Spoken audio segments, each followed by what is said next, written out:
ರಾಜ್ಯ ರಾಜಕೀಯದಲ್ಲಿ ರಾಮ ಮಂದಿರ ಉದ್ಘಾಟನೆ ದಂಗಲ್ ಜೋರಾಗಿದೆ. ಕಾಂಗ್ರೆಸ್ ಎಂಎಲ್ಸಿ ಹರಿಪ್ರಸಾದ್ ವಿವಾದದ ಕಿಡಿ ಹೊತ್ತಿಸಿದ್ರು. ಇದು ದಗದಗಿಸಿರುವಾಗಲೇ ಮಾಜಿ ಸಚಿವ ಈಶ್ವರಪ್ಪ ಸ್ಫೋಟಕ ಹೇಳಿಕೆಯನ್ನು ಕೊಟ್ಟಿದ್ದಾರೆ. ಇದು ಮತ್ತೊಂದು ಸಂಗ್ರಾಮಕ್ಕೆ ಮುನ್ನುಡಿ ಬರ್ತಿದೆ. ರಾಮ ಮಂದಿರ ವಿಚಾರದಲ್ಲಿ ಕಾಂಗ್ರೆಸ್ ಬಿಜೆಪಿ ವಾಗ್ಯುದ್ಧ. ಹರಿಪ್ರಸಾದ್ ಟ್ವೀಟ್ ಬೆನ್ನಲ್ಲೇ ಈಶ್ವರಪ್ಪ ವಿವಾದದ ಕಿಡಿ. ಅಯೋಧ್ಯೆಯಲ್ಲಿ ಭವ್ಯವಾದ ಶ್ರೀರಾಮನ ಮಂದಿರ ಉದ್ಘಾಟನೆಗೆ ಇನ್ನೇನು ಕೆಲ ದಿನಗಳು ಬಾಕಿ ಇದೆ.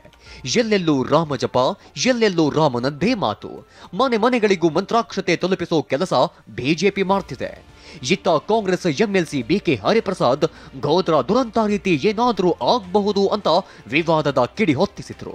ಇದಾದ ಬಳಿಕವೇ ಬಿಜೆಪಿಯಿಂದ ಕೋಮು ಗಲಭೆಗೆ ಪತ್ವಾ ಅಂತ ಟ್ವೀಟ್ ಬಾಂಬ್ ಸಿಡಿಸಿ ತಿರುಗೇಟು ನೀಡಿದ್ರು. ಬಿಕೆ ಹರಿಪ್ರಸಾದ್ ಟ್ವೀಟ್ ಬೆನ್ನಲ್ಲೇ ಕೆಎಸ್ ಈಶ್ವರಪ್ಪ ವಿವಾದಿತ ಹೇಳಿಕೆ ನೀಡಿದ್ದಾರೆ. ಅದೇನು ಅನ್ನೋದನ್ನ ತೋರಿಸ್ತೀವಿ. ಅದಕ್ಕೂ ಮೊದಲು ಹರಿಪ್ರಸಾದ್ ಮಾಡಿದ್ದ ಆ ಟ್ವೀಟ್ ಅನ್ನ ಒಮ್ಮೆ ನೋಡ್ಬಿಡಿ.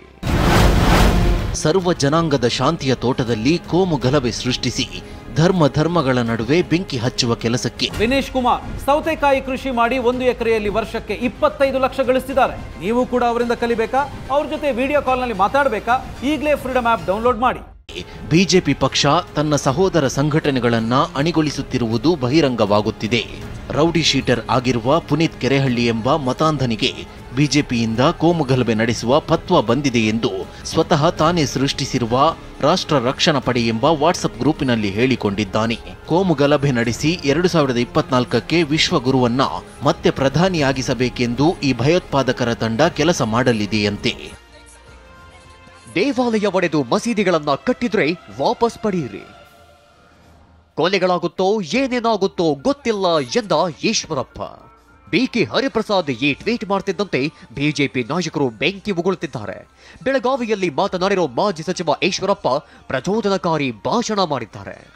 ಹಿಂದೂ ದೇವಸ್ಥಾನವನ್ನು ಒಡೆದು ಮಸೀದಿ ಕಟ್ಟಿದ್ರೆ ಅಲ್ಲಿ ಮರ್ಯಾದೆಯಿಂದ ವಾಪಸ್ ತಕ್ಕೊಳ್ಳಿ. ಆದ್ರೆ ಯಾವ ಮೂಲೆಯಲ್ಲಿ ಇದೆಯೋ ಅದನ್ನ ನೀವೇ ತಕ್ಕೊಂಡ್ರೆ ಶಾಂತಿಯಿಂದ ಇರ್ತೀರಿ. ಇಲ್ಲ ಕೊಲೆಗಳಾಗುತ್ತೋ ಏನನ್ನಾಗುತ್ತೋ ಗೊತ್ತಿಲ್ಲ. ಬಿಕೆ ಹರಿಪ್ರಸಾದ್ ವಿರುದ್ಧ ಪುನೀತ್ ಕೆರೆಹಳ್ಳಿ ದೂರು. ಗಲಭೆಯನ್ನ ಸೃಷ್ಟಿಸಲು ಪುನೀತ್ ಕೆರೆಹಳ್ಳಿಯನ್ನು ಬಿಜೆಪಿ ಬಳಸ್ತಾ ಇದೆ ಎಂದು ಬಿಕೆ ಹರಿಪ್ರಸಾದ್ ಟ್ವೀಟ್ ಬಾಂಬ್ ಸಿಡಿಸಿದ್ದು ರಾಜಕೀಯದಲ್ಲಿ ಕಂಪನ ಎಬ್ಬಿಸಿದೆ. ಬಿಕೆ ಹರಿಪ್ರಸಾದ್ ವಿರುದ್ಧ ಬಸವನಗುಡಿಯ ಪೊಲೀಸ್ ಠಾಣೆಯಲ್ಲಿ ಪುನೀತ್ ಕೆರೆಹಳ್ಳಿ ದೂರು ನೀಡಿದ್ರು. ಪುನೀತ್ ಕೆರೆಹಳ್ಳಿ ನೀಡಿದ್ದ ದೂರು ಸ್ವೀಕರಿಸಿದ ಬಸವನಗುಡಿ ಪೊಲೀಸರು ಎನ್ಸಿಆರ್ ದಾಖಲಿಸಿದ್ದಾರೆ. ರಾಮ ಮಂದಿರ ಉದ್ಘಾಟನೆ ದಿನ ಮುಸ್ಲಿಮರು ರೈಲಲ್ಲಿ ಪ್ರಯಾಣಿಸಬೇಡಿ.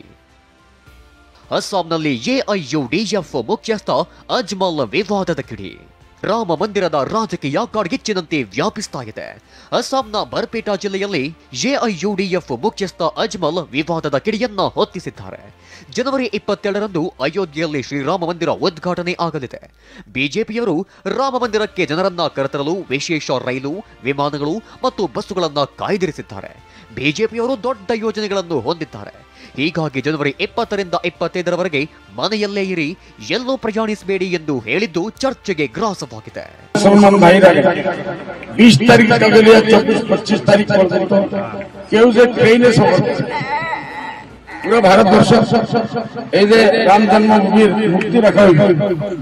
ಅದೇನೇ ಹೇಳಿ ಅಯೋಧ್ಯೆಯಲ್ಲಿ ಮರ್ಯಾದಾ ಪುರುಷೋತ್ತಮನ ಶ್ರೀರಾಮುಲ ದೇಗುಲ ಉದ್ಘಾಟನೆಗೆ ಅಣಿಯಾಗ್ತಾ ಇದೆ. ಇನ್ನೊಂದು ಕಡೆ ಕೋಟ್ಯಾಂತರ ಹಿಂದೂಗಳು ಶ್ರೀರಾಮನ ದರ್ಶನಕ್ಕೆ ಕಣ್ಣರಳಿಸಿ ಕೂತಿದ್ದಾರೆ. ಇತ್ತ ರಾಮ ಮಂದಿರ ವಿಚಾರದಲ್ಲಿ ರಾಜಕೀಯ ನಾಯಕರ ಜಟಾಪಟಿ ತಾರಕಕ್ಕೇರಿದ್ದು ಇದು ಇನ್ಯಾವ ಹಂತಕ್ಕೆ ಹೋಗಿ ನಿಲ್ಲುತ್ತೋ. Bureau report, TV9.